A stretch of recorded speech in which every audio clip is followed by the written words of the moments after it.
Okay, once it loads, you're gonna scroll down.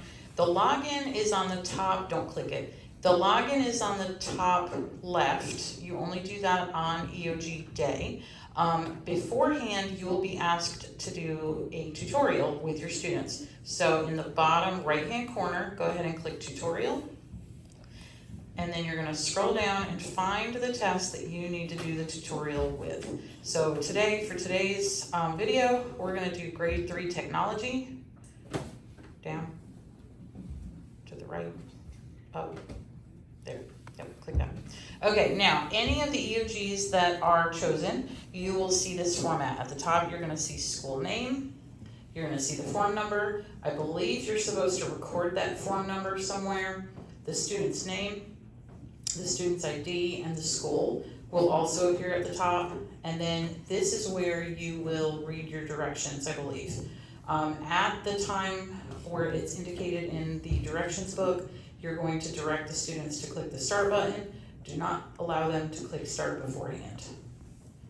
Okay, so for the tutorial, also something to bring your attention to, the student name is going to be up in the corner. So obviously you want to make sure that the student name matches who the device is with at the time. Okay, so go ahead and click start. Okay, this is going to be just a confirmation. Go ahead and click OK.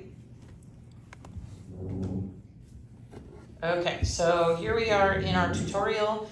Let me just kind of bring you through it. You have your tools up here at the top, which we're going to go through: the student name, the school name, the form number.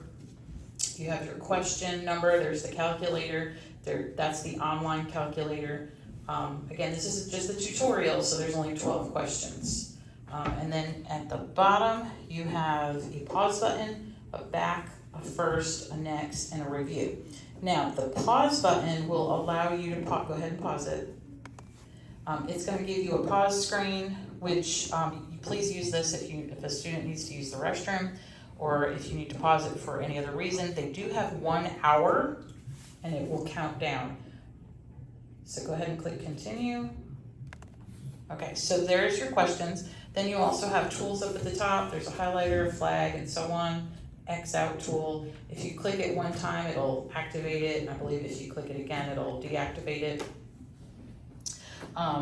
Then once you answer the question, you can click next. So go ahead and just click next. Okay, and then when you're done with the tutorial and they've answered all the questions, they click review. So go ahead and click review. Good job. And it will put an asterisk, a little star where it says answered.